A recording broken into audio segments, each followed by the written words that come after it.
we get a bumblefoot that's as bad as this, I mean, all I can really do is debulk it. So I'm going to debulk this and then just take out a whole lot of tissue and close it. I can't take it all out. Vibration through its neck. But it's really bad. It's going to bleed like anything we've got a torn. Might just be a little bit of constriction somewhere. Everything's okay. So is it a particularly vascular area, Phil? Also using your hand. The answer is it's not particularly vascular, but the bumblefoot itself becomes vascular because there's inflammation for so Still long. got good colour, we've got good That the respiratory. body just reacts and becomes very, very vascular. So as I take it off, it may start bleeding. I'll put the tourniquet. Maybe this shouldn't be so full. Okay, so I'm going to start with it. Guys, you ready? So just take a look at this. Can you imagine how sore it is and all the dead tissue in here? So we're just starting to, I mean, this just comes off. I haven't done any. It's just, can I get some swabs? I need some swabs and some cotton buds, please.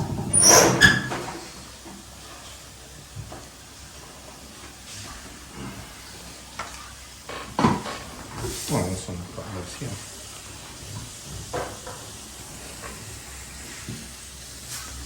So I'm going to try and actually debride quite a lot. So this is, obviously I'm going to very happy while it's not bleeding at this stage. I think we've got some increased respiratory effort if you listen. This bird just didn't look 100% healthy to start. I mean, can you imagine having all this horrible tissue? Yeah. We should be doing, you know, you can do pulse ox in this, and we should be doing, No, if I doubt it'll work on. we should be doing the Yeah, let's do the green. You just want to say the Doppler.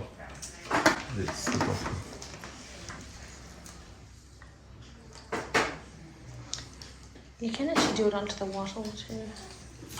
Oh, that's a good point. That's why I got it out.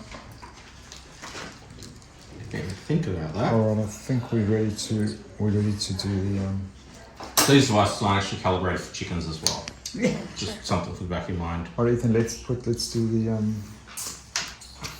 So I'm going to try and just debride a whole lot more out of here because I just need to be able to close it, and it's there's just so much unhealthy tissue. I wouldn't call it growling. Yeah. Whale eyes and ground today. I think I'd like you to hold this for me. Nothing to worry there. Well, you're not going to hold the toe. Please. Oh, look at that hole.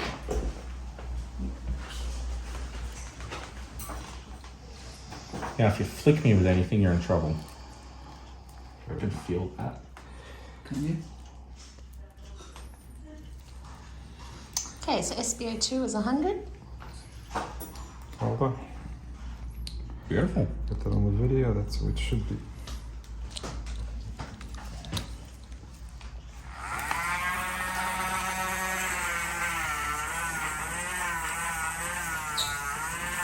So what are you using now? Phil, a Dremel? We're just using a little bird to try and, yeah.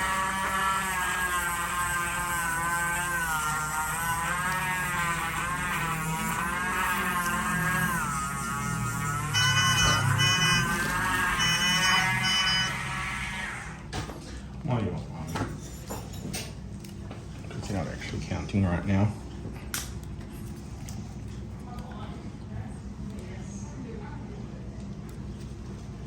I'm trying to just take out as much. You can just see it's filled in, but we're taking out as much as we can. There's just so much dead tissue, and it's very difficult to cut it out. So pus with chicken's feed is fairly solid, would you say? Or? But not only that, the pus has been building up for so long, maybe years. So you know, with all this, there's so much dead tissue in it. I'm going to try and take out just a fair amount of tissue. Also, because there's a tourniquet going, I don't want the tourniquet to be on for too long. Mm-hmm. I also don't want to. It's just very difficult to get some of this unhealthy tissue out. I find the Dremel, I spray the Dremel with alcohol, just find it helps me get started.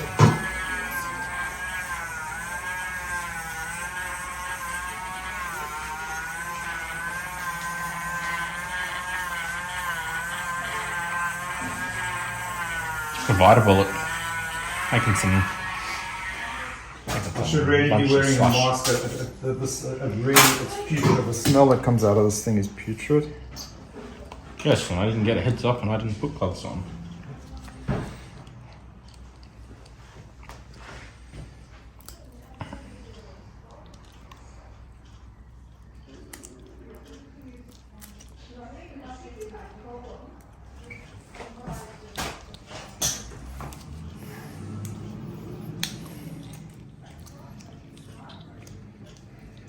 just look inside here. There's just all this putrid stuff that we're going to take out now. Try and take out a bit more. Respiratory rate and effort is still good.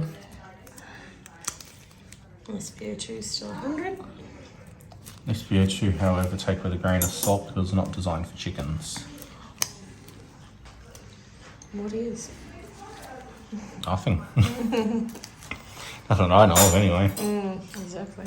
Have I got a maybe a scalpel blade? Yeah, there's one here somewhere.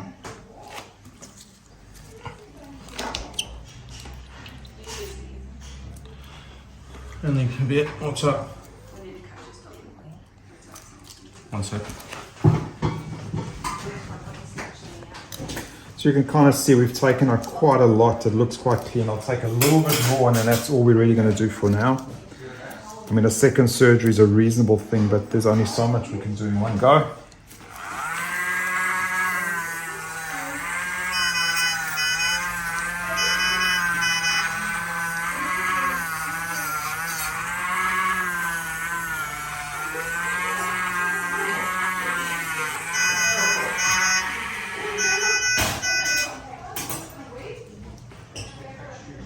I don't have a free hand to silence that alarm.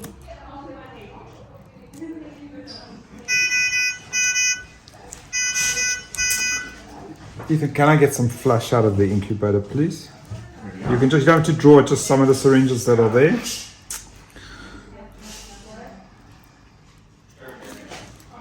it going to close easily? It should close easily.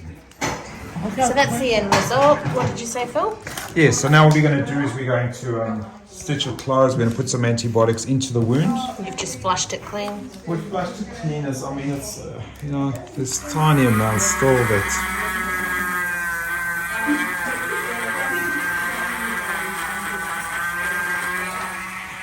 Last flush, please, Ethan.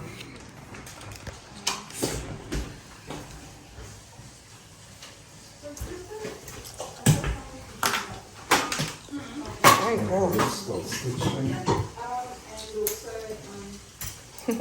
Thank you. So you can see what it looks like after we've cleaned it out. You can see quite a big hole. Now we'll close it. Should close beautifully. 3 stitches, and we'll bandage it and get the tourniquet going. Do you ever put anything in the hole? Yes, we do. We sometimes put antibiotic, but I'm going to inject antibiotic. We're going to put antibiotics into it. So can I guess? I'd like someone to bring me some enrofloxacin, and we'll put some antibiotics directly into this. Okay. Okay, so this has been done. So I'm going to take some. This is enrofloxacin. I'm going to try and inject it all over the wound. So there's no reason to go into the wound itself. I'll just go to the top here where you'll probably see it coming out. Yeah, you can see it comes out. And there's no reason to maybe just put another one here. You can smell it. And I also want to make. Alright, can I open it? Let's start bandaging it with some honey, please. Right. Honey. Touch. Yeah. So we've You've wrapped it. You've put Manuka honey on it and a I'll dressing. try and show you some of these are the biggest pieces, but I've taken out a lot more than that. That's what I've taken out from inside the wound, but that's the big pieces. Probably about 50% more in smaller pieces. We've cleaned and sterilized it. We've injected antibiotics into it. We want it to stay dry for a while. This is in no way curative. It'll make this bird a whole lot more comfortable.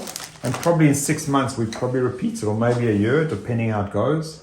It's on antibiotics and anti-inflammatories. And this is a good result. We've had a very nice anesthetic. If any of you have been watching, the pulse oximeter has been 100%. It was interesting, the pulse was 170. So if you want to know what this rooster's pulse under general anesthetic, I think we've got videos about it, 170. Yep. You can see that it's not bleeding, which is good. We've got someone monitoring the anesthetic. We've got a nurse assisting. So you need a lot of support to get these things well. And this was everything just went very, very well. This is the first time I've ever used a Dremel to try and remove some of the tissue. I was just desperate. I actually had a dental drill ready as well. The idea is that when you've got tissue, just to clean, and you saw what a nice clean crater-like wound we had at the end. We took out a lot of dead tissue, so this thing worked quite well. And we're very happy with the outcome, so hopefully he should be okay. And now it's a well-deserved lunch for all of us. So the dental machine being in reach is always really good because there's usually some pressure in the tank. Yeah. So if you need just that tiny bit of water, You can just. yep.